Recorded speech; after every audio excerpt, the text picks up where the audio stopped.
À la 56e session ordinaire du conseil d'administration de l'Office du Niger, ici à Bamako. À l'entame de mon propos, qu'il me soit permis d'adresser toute notre gratitude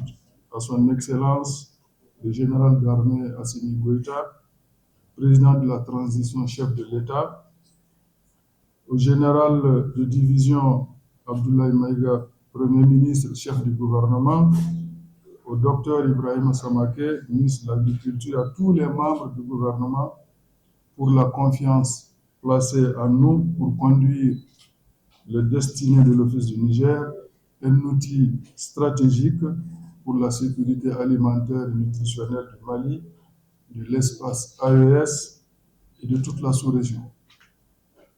Au nom de tous, je voudrais rassurer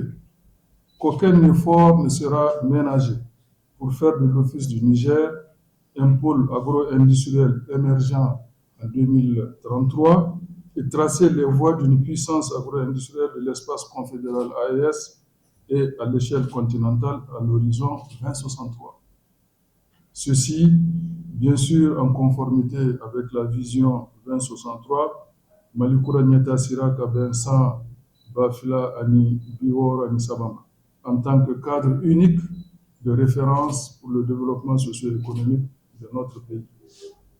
En effet, la première stratégie décennale, la SNED de 2024-2023,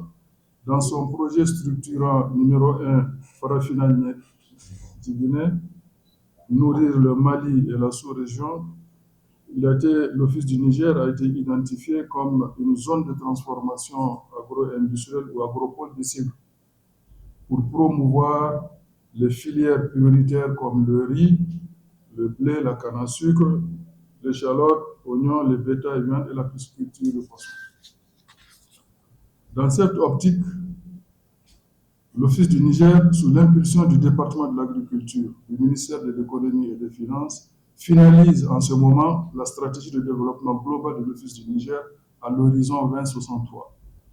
et de son plan d'action intitulé « Le renouveau de l'Office du Niger ». Ces deux documents fournissent tous les leviers nécessaires pour le développement de la zone Office du Niger, qui ambitionne de passer d'une logique de périmètre irrigué à celle de puissance agro-industrielle continentale à l'horizon 2063. Mesdames et Messieurs les administrateurs, la présente session devait se tenir à Ségou en août 2025. Toutefois, ce calendrier initial a été fortement perturbé par la survenue de sinistres sur l'axe Bamako-Ségou, notamment des assassinats et des enlèvements, et par les récents changements intervenus à la tête de l'Office du Niger. C'est ainsi que nous nous retrouverons donc en ce début du deuxième trimestre 2026 à Bamako pour examiner les rapports financiers et le rapport de gestion de l'exercice 2024 notamment. Avant d'entrer dans le vif du sujet, je voudrais profiter de cette première rencontre pour vous souhaiter, au nom des travailleurs et producteurs de l'Office du Niger, ainsi qu'à mon nom propre, nos meilleurs vœux de santé, de bonheur, de prospérité, de réussite à vous, à vos familles, ainsi qu'à tous ceux qui vous sont chers. J'implore le Tout-Puissant que cette nouvelle année soit annonciatrice d'une paix durable, de progrès pour notre cher Mali. Je le prie également pour qu'il fasse miséricorde à nos proches, parents, amis et collaborateurs, civils et militaires, qui ont été arrachés à notre affection durant ces dernières années. Mesdames et Messieurs les administrateurs, dans le rapport de gestion de l'exercice 2024, vous relèverez que la campagne agricole 2024-2025 s'est déroulée dans un contexte marqué par la persistance de poches d'insécurité qui ont entravé la mise en œuvre des activités agricoles, mais également, c'est une chance, une pluviométrie de l'hivernage 2024 qui a été excédentaire en zone Office du Niger avec une bonne répartition dans le temps et dans l'espace. Ainsi, la superficie totale réalisée a été de 131 950 hectares sur une prévision de 142 276 hectares, soit un taux de réalisation de 92,74% et une augmentation de 1956 hectares par rapport à la campagne précédente. La production totale obtenue a été de 773 000 tonnes de riz paddy, sur une prévision de 907 000 tonnes, soit un taux de réalisation de 85,21%. Elle est cependant en augmentation de 22 635 tonnes par rapport à la campagne 2023-2024 qui affichait une production de 750 421 tonnes. Le rendement moyen obtenu a été de 5,86 tonnes à l'hectare. Ce rendement est certes inférieur à la prévision de rendement de 5,92 tonnes à l'hectare. Cette situation s'explique par les difficultés d'accès aux intrants et la réduction de la mobilité des agents et des producteurs sur le terrain. En maraîchage, la superficie mise en valeur a été de 10 858 hectares sur une prévision de 15 423 hectares, soit un taux de réalisation de 70,40%. La production totale obtenue, toute spéculation confondue, a été de 301 340 tonnes sur une prévision de 451 800 tonnes, soit un taux de réalisation de 66,69%. En diversification, la mise en valeur a été de 3 961 hectares sur une prévision de 7 163 hectares, soit un taux de réalisation de 55,30%. La production totale obtenue, toute spéculation confondue, a été de 103 337 tonnes sur une prévision de 133 931 tonnes, soit un taux de réalisation de 47,29%. Mesdames et Messieurs les administrateurs, ces résultats, en deçà des prévisions de mise en valeur de la production, s'expliquent, en plus de la situation sécuritaire, par un certain nombre de facteurs qui ont entravé le bon déroulement de la saison hivernale 2024, à savoir la fertilisation des parcelles qui a souffert de la faiblesse et de la mise à disposition tardive des engrais subventionnés, ainsi que du faible niveau d'approvisionnement des marchés en engrais et des prix excessivement élevés. L'insuffisance de la main-d'œuvre et des équipements agricoles ayant conduit au non-respect du calendrier agricole par certains exploitants, avec l'installation tardive de pépinières, le retard dans les opérations de repiquage, le faible niveau d'entretien des parcelles, le faible niveau d'entretien des réseaux hydrauliques dû à l'insuffisance de dotation budgétaire de l'État et au retard accusé dans le paiement des mandats et dans le recouvrement de la redevance eau. Dans ce cadre, à la date du 31 décembre 2024, sur une prévision budgétaire de 5,5 milliards de francs CFA, l'État a accordé à l'Office du Niger 2,5 milliards au titre des inscriptions budgétaires 2024, soit un taux de mobilisation de 45,44%. Le taux de paiement de la redevance eau était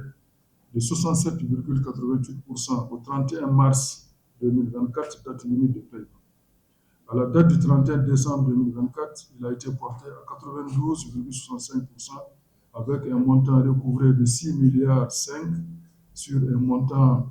à recouvrer de 6 milliards 957 millions de francs CFA.